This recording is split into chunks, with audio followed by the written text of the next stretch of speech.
em 5 segundos. Jornal Conecta. Oferecimento Hospital Mahatma Gandhi. Uma nova vida é possível.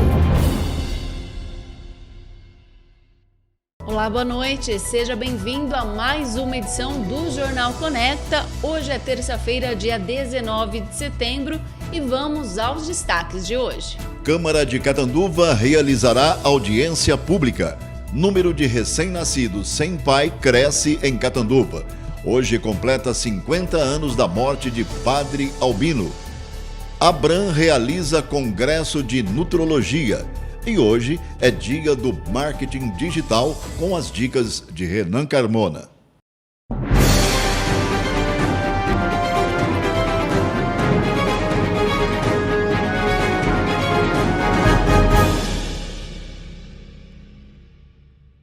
Há exatos 50 anos falecia um dos maiores símbolos de amor e caridade aos mais necessitados de Catanduva, Padre Albino. Embora tivesse recebido o título de Monsenhor pelo Vaticano, era padre que o sacerdote queria ser chamado. E para lembrar a data, haverá missa daqui a pouco às 7h30 da noite na Igreja Matriz de São Domingos, em ação de graças.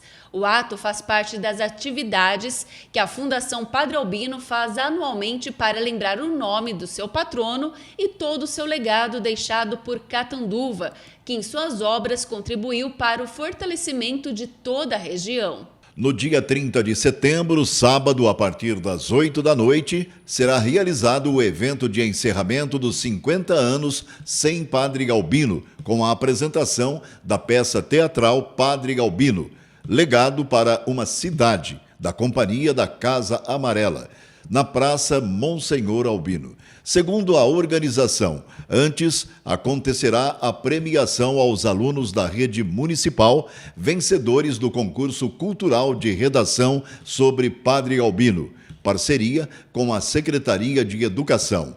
A participação é gratuita, mas quem puder colaborar pode doar 1 quilo de alimento não perecível, que será revertido para o Recanto Monsenhor Albino e Fundo Social de Solidariedade.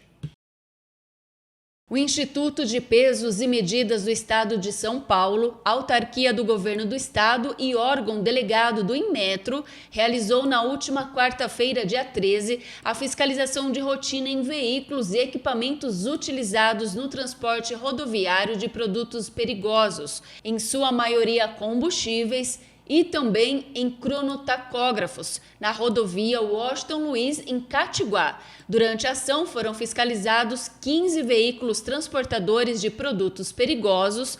Um deles foi autuado devido ao certificado de verificação volumétrica vencido. Dos 24 cronotacógrafos analisados, um foi autuado devido ao certificado de verificação vencido. A fiscalização integra o conjunto de ações do IPEM São Paulo que acontecem em todo o estado de São Paulo para verificar as condições dos veículos que transportam produtos perigosos. Na ocasião, os fiscais inspecionaram cerca de 50 itens dos tanques que transportam combustíveis líquidos, com o objetivo de prevenir acidentes, proteger o cidadão, o patrimônio e o meio ambiente, quando são encontradas irregularidades. O responsável pelo veículo é autuado e tem o prazo de até 10 dias úteis para apresentar defesa. As multas podem chegar a R$ 1,5 milhão. A ação fiscalizatória foi realizada pela equipe da Regional de São José do Rio Preto.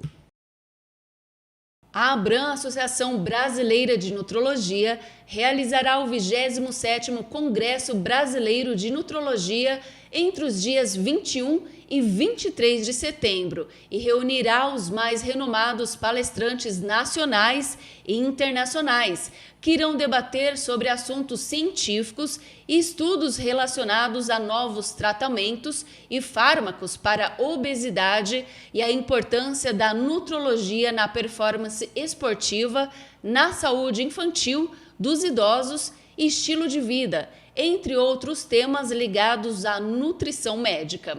O CBN é o maior congresso do setor na América Latina de caráter técnico-científico e responsável por difundir os avanços na área entre os médicos nutrólogos do continente. O evento será 100% presencial no Centro de Convenções Frei Caneca, em São Paulo, e terá 70 simpósios e 230 palestras simultâneas em 5 auditórios. O professor Dr. Durval Ribas Filho, presidente da Abram, fala sobre o evento.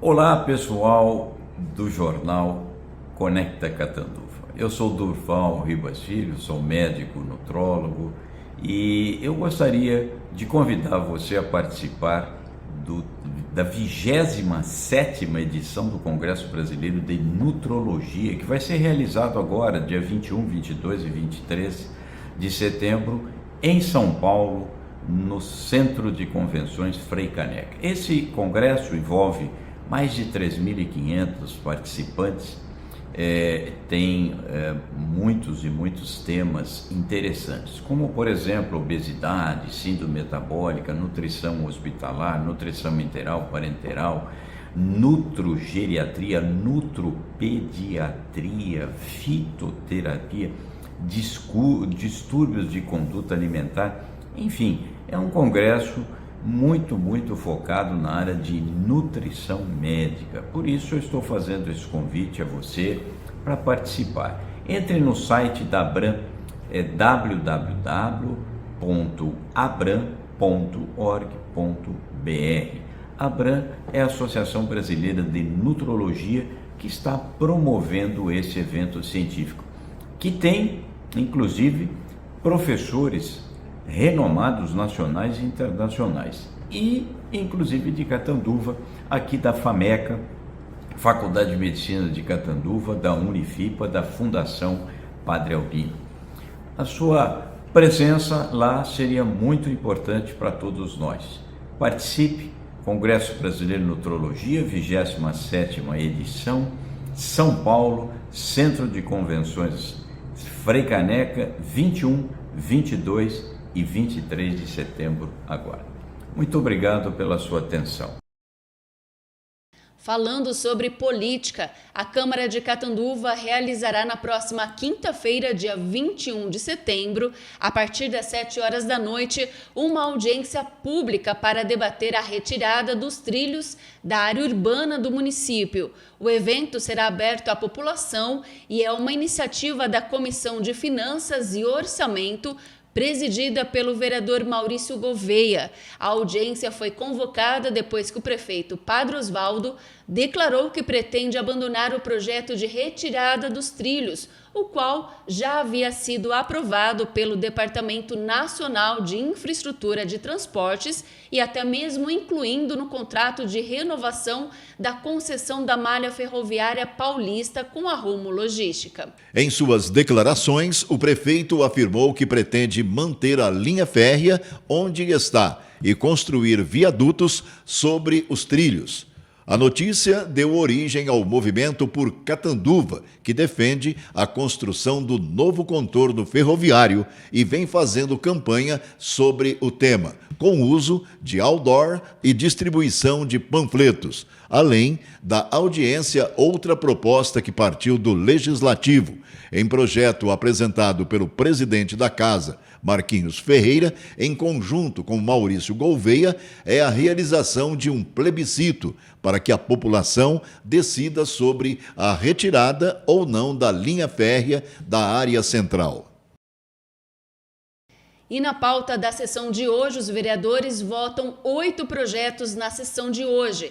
3 desses são do prefeito, que incluem autorização para convênios de cursos de capacitação, renovação do uso do prédio da SAF para o Tribunal de Justiça e uma alocação de verba para a Casa de Acolhimento de Mulheres. A vereadora Thaís Braz propôs um projeto que torna obrigatória a instalação de fraldários em locais com grande movimento. E o vereador Luiz Pereira apresentou 2 projetos. Um para criar o Programa Municipal de Doação de Leite Materno e outro para instituir a Semana Municipal de Doação de Leite Materno. Além disso, serão analisados 2 vetos, um parcial e o outro integral, relacionados à proteção à mulher e ao cartão estacionamento gestante, respectivamente.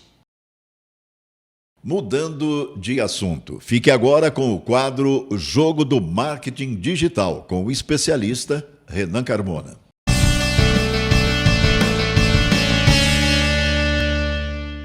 Fala pessoal, estamos aqui para a gente continuar com o nosso conteúdo sobre Instagram. Hoje é a segunda parte, de 4 partes que vamos ter sobre o que postar para podermos crescer no Instagram. Semana passada nós falamos sobre os conteúdos do tipo de crescimento, muito importantes para quem quer crescer, acelerar seu crescimento no Instagram. Hoje nós vamos falar sobre os conteúdos do tipo conexão. O que são esses conteúdos? Esses conteúdos são importantes para gerar uma conexão entre a sua audiência e você. Então não vão ser conteúdos que vão ensinar nada. Por exemplo, tipos de conteúdo de conexão. Histórias da sua infância, fotos em eventos, momentos que você está se dedicando a fazer alguma tarefa. Então são conteúdos mais íntimos, vamos assim dizer, mais do seu bastidor, mais da sua vida pessoal. Fotos com seu pai, foto com sua família, foto com o marido, esposa, foto com os filhos. Foto com os filhos costuma ir muito bem nas redes sociais, né? Foto com os animais de estimação também concorre ali com os filhos, costuma dar bastante bom nas redes sociais.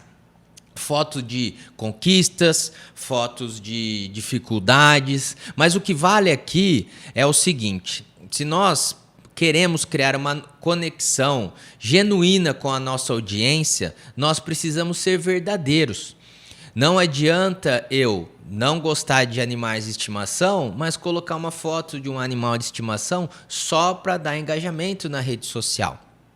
Não adianta eu ser um pai ausente e colocar uma foto de um filho meu para só mostrar para as pessoas acharem que eu sou um bom pai.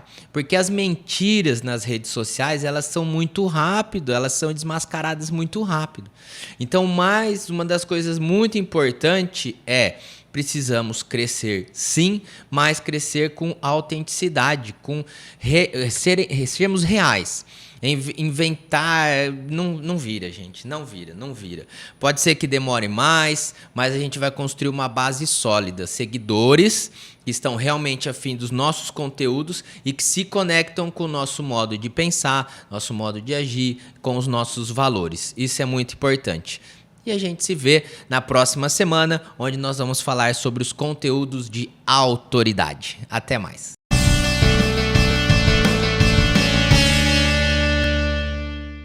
A SAEC informa que a Rua Goiás, entre as ruas Santa Catarina e Rio Grande do Sul, foi interditada desde hoje de manhã, terça-feira. As obras fazem parte do projeto de reforço de galerias, redes e ramais de água e esgoto no bairro Higienópolis, nas imediações da Rua São Paulo. A SAEC orienta os motoristas a procurarem por rotas alternativas durante as obras. A Unisa Universidade Santo Amaro anunciou que expulsou os alunos de medicina da instituição que exibiram as partes íntimas durante uma partida de vôlei feminino. A instituição informou que a expulsão vale para todos os estudantes identificados até o momento, mas não divulgou quantos foram alvos da medida. Em comunicado divulgado no Instagram, a instituição disse que a reitoria tomou conhecimento do caso, contendo gravíssimas ocorrências envolvendo os alunos do seu curso de medicina.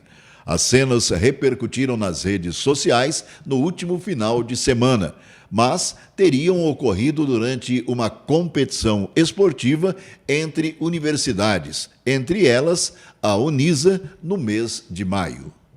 A Unisa comunicou que, mesmo que os fatos tenham ocorrido fora das dependências da instituição e sem responsabilidade da mesma sobre as tais competições esportivas, aplicou a medida mais severa prevista em regulamento e decidiu expulsar nesta segunda-feira, dia 18, todos os alunos identificados até o momento nos vídeos. A instituição definiu os registros em que os estudantes aparecem nus com atos execráveis e informou que, considerando ainda a gravidade dos fatos, também levou o caso às autoridades públicas. A universidade ainda informou que está contribuindo com as demais investigações e providências cabíveis. A nota é assinada pelo reitor da instituição, o professor Dr. Eloy Francisco Rosa. A Polícia Civil abriu inquérito para apurar o caso e identificar os alunos. A suspeita é que os autores tenham cometido ato obsceno crime, com pena prevista de 3 meses a 1 ano de prisão. É lamentável uma cena dessa e ainda mais por saber que esses alunos serão futuros médicos.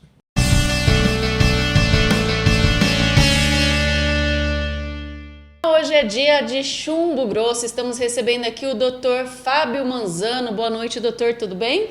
Boa noite, Nath. Boa noite aos internautas, telespectadores.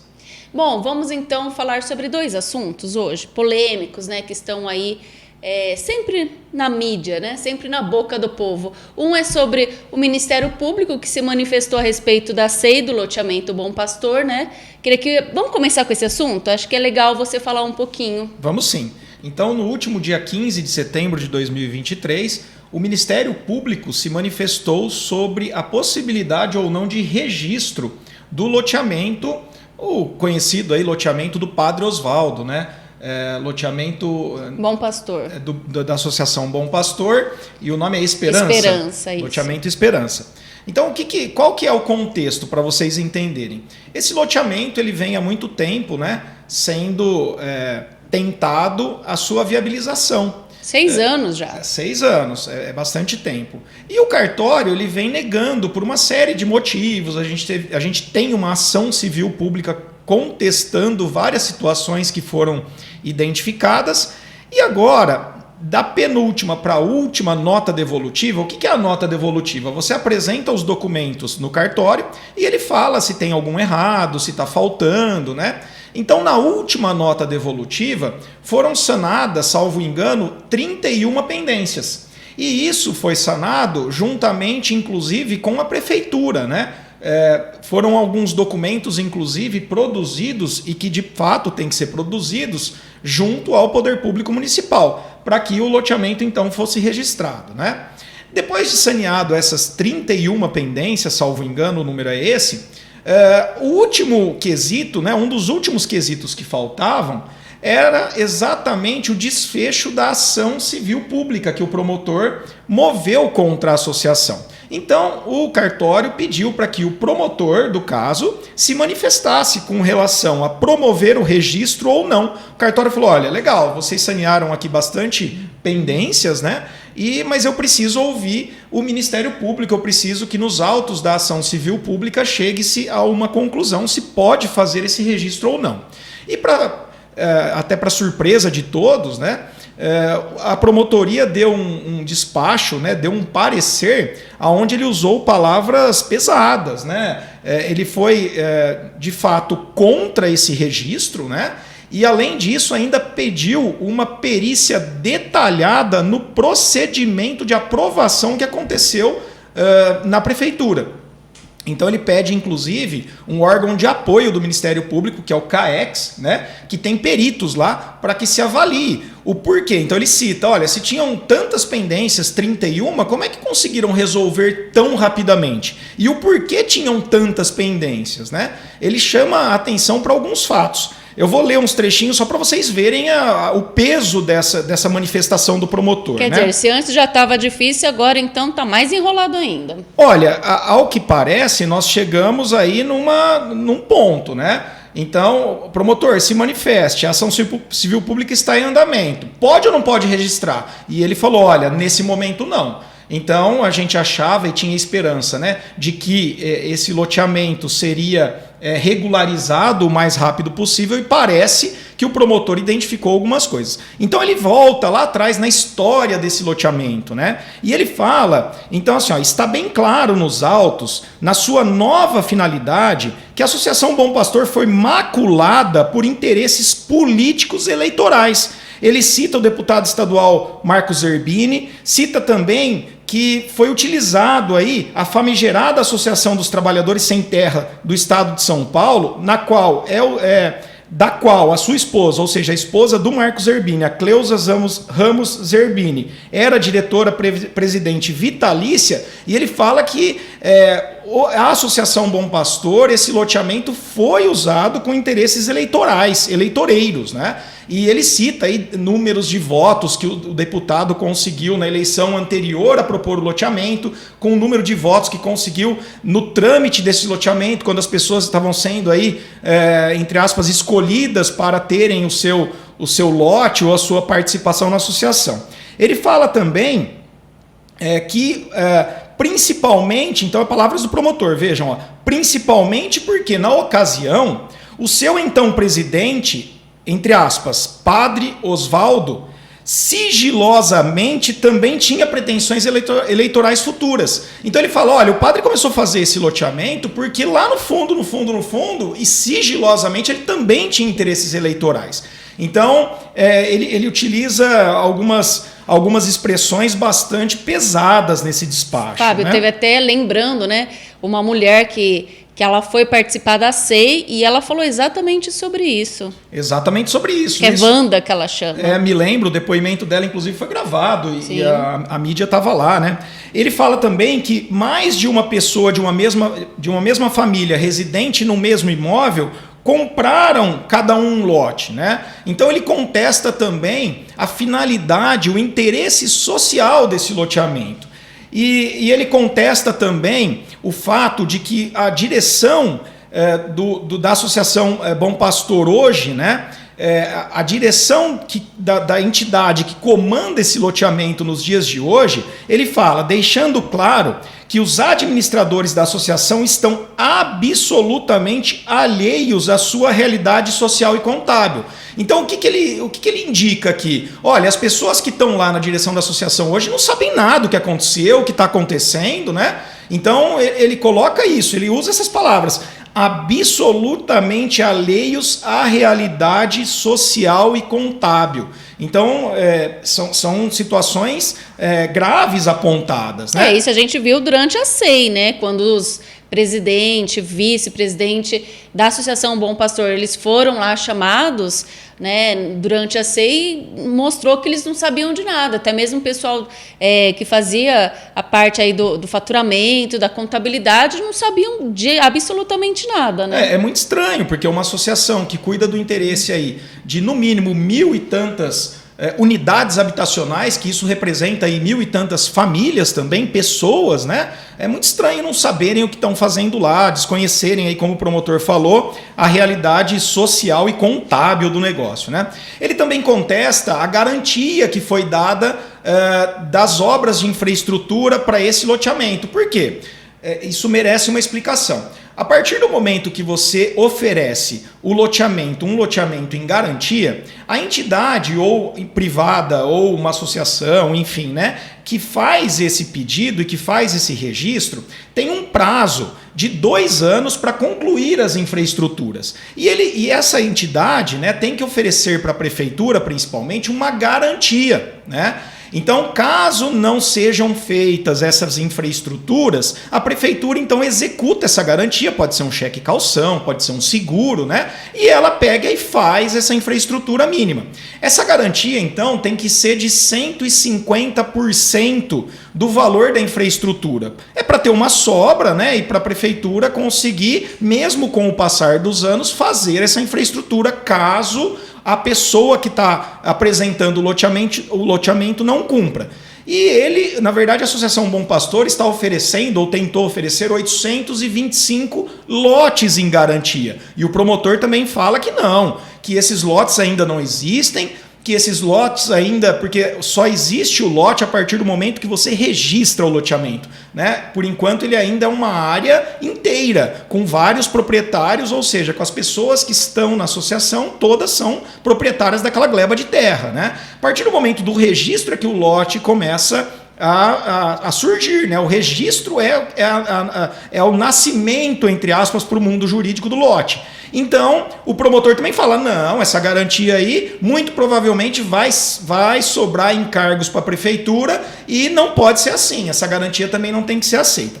Enfim, depois de usar palavras pesadas realmente, acusando aí de uma série de situações, o promotor então pede essa perícia detalhada para que a juíza autorize essa perícia detalhada no processo de aprovação do loteamento aí pela prefeitura e também fala que a opinião dele é que não se registre o alvará de aprovação e não se registre então a escritura pública, né, e que aí sim o loteamento teria os primeiros passos aí no mundo jurídico, ele nasceria para o mundo jurídico. Então, realmente, a situação lá do loteamento, do tido popularmente como loteamento do Padre Osvaldo, ficou um pouquinho complicada. Agora nós vamos ver aí no passar dos dias, com certeza, mais cenas os próximos capítulos desse imbróglio aí que Catanduva vive, né? E são muitas pessoas que realmente compraram esse lote.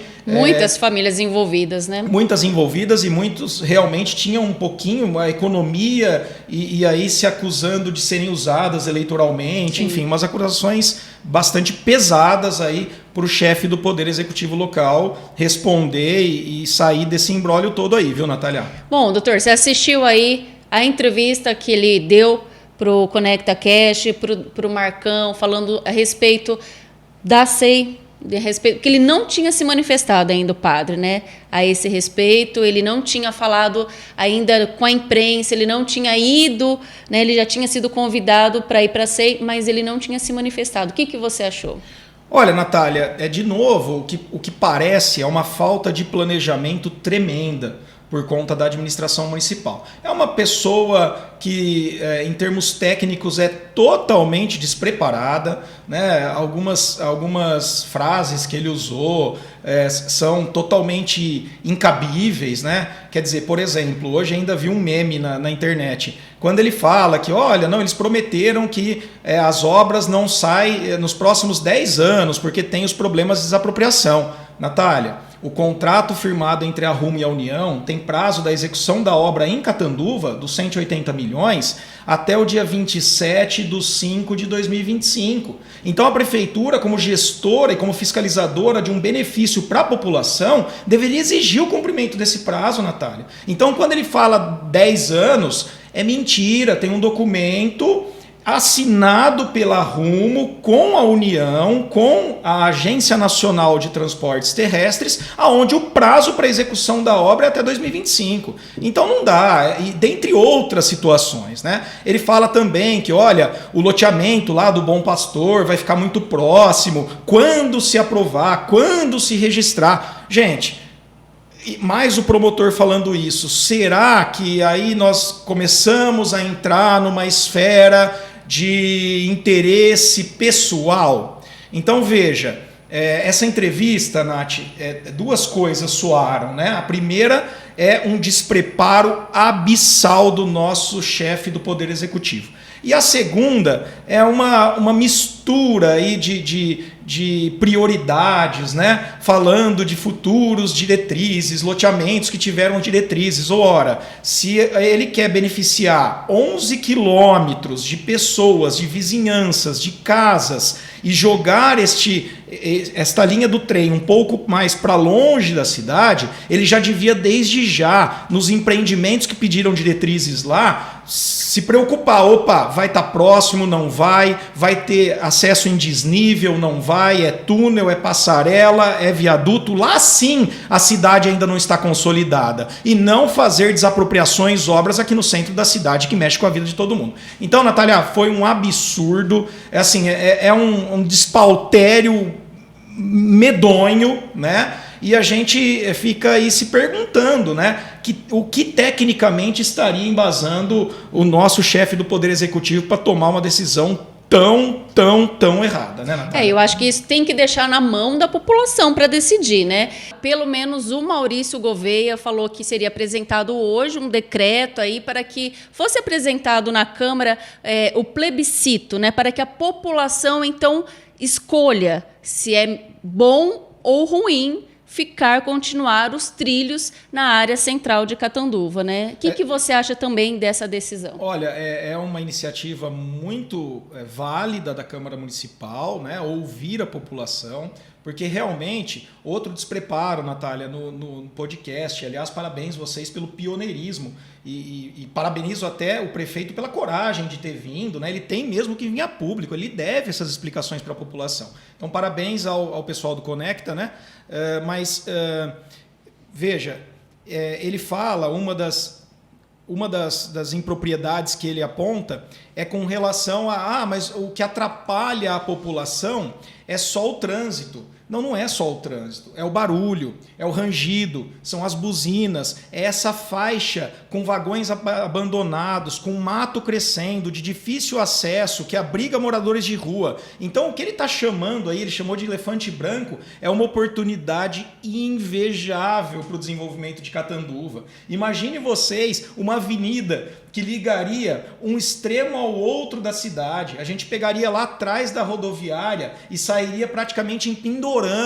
É uma faixa muito grande de um percurso que pode ser feito rápido pela população, sem esse abismo que existe hoje, sem esse matagal, sem esses imóveis subutilizados ou não utilizados, né? Esses depósitos muitas vezes de entulhos, de entulhos, de lixo, enfim, e que fica um vazio urbano muito mal aproveitado e um ermo muito prejudicial. Então, além do trânsito, ainda a gente tem o prejuízo sonoro, a gente tem o prejuízo urbanístico, enfim, os prejuízos são muitos e nesse momento, obviamente, que a melhor saída é o desvio. E a iniciativa da Câmara, ela é louvável, ouvir a população é sempre muito bom.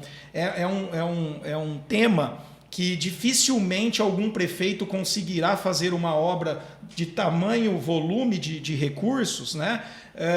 Com recursos próprios. Nós temos o orçamento da prefeitura hoje beirando, do município como um todo, beirando 700 milhões. E nós estamos falando em valores de 2020 em 180 milhões. Então, uma oportunidade de ouro e a população tem lutado muito e se manifestado muito porque é uma oportunidade que não se pode perder pelo futuro, pelas futuras gerações, pelos meus filhos, pelos meus netos e pelos netos de todos os catanduvenses, filhos de todos os catanduvenses, das pessoas que gostam e ficam aqui nessa cidade. Porque o cargo dele logo passa, né? E o catanduvense fica. Exatamente. Então a gente tem isso. E o gestor público, Natália, ele tem que entender que há uma continuidade, né? Não dá para pegar um trabalho que ele mesmo assumiu, que foi mais de 3 milhões de reais, só o projeto. Ele não tem que olhar isso como uma pilha de papel. Ele tem que olhar isso como um sonho de Catanduva que ele está destruindo. Da mesma forma, quando ele não consegue regularizar o loteamento que ele propôs, ele também está destruindo o sonho de catanduvense. Então, lamentavelmente, nós estamos hoje diante de situações gravíssimas,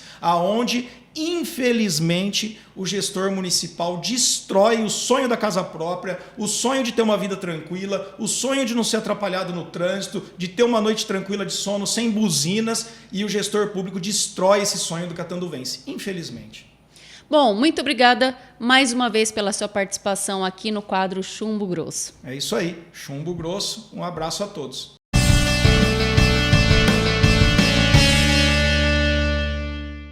E uma última notícia: o Centro de Gerenciamento de Emergências da Defesa Civil do Estado informa que entre quarta-feira e domingo, uma forte massa de ar quente e seca provocará aumento significativo das temperaturas e queda expressiva nos índices de umidade relativa do ar. Na nossa região, a máxima pode chegar aos 40 graus e sensação térmica de 41, e a umidade relativa do ar estará abaixo de 20%. A Defesa Civil do Estado alerta para altas temperaturas e baixa umidade relativa do ar que atingirá todo o estado de São Paulo entre quarta-feira, dia 20, e domingo, dia 24.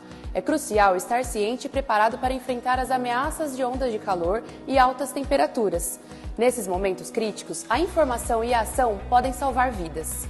Isso ocorre por conta da atuação de uma forte massa de ar quente e seca que incide sobre o estado, juntamente com um sistema de alta pressão que deve se estabelecer sobre a região, caracterizando um bloqueio atmosférico. Existe um fenômeno chamado El Niño, bastante comentado nos últimos dias, que se caracteriza pelo aquecimento anômalo das águas do Oceano Pacífico e que contribui para as altas temperaturas. Os termômetros podem registrar recorde na capital paulista com a média histórica de 37,8 graus. Na região de Araçatuba e Presidente Prudente, as temperaturas poderão atingir os 41 graus e a umidade relativa do ar poderá atingir valores abaixo de 20%. Já para Bauru, as temperaturas poderão atingir os 40 graus e a umidade relativa do ar valores abaixo de 20%. Diante desse cenário, é importante redobrarmos a atenção e a prevenção a incêndios florestais. Não coloque fogo em áreas de vegetação e não jogue bitucas de cigarro nas beiras das rodovias. Além de causar incêndios de grande proporção, a prática é considerada crime ambiental. Este cenário também requer cuidados redobrados com a saúde. Por isso, recomendamos que todos se hidratem, bebam bastante água, se protejam do sol e evitem exercícios físicos ao ar livre nos horários mais críticos do dia. Em caso de emergência, ligue para a Defesa Civil pelo número 199 e nos acompanhe nas redes sociais pelo @Defesa Civil SP. Boa noite a todos e até amanhã. Uma boa noite para você e até amanhã.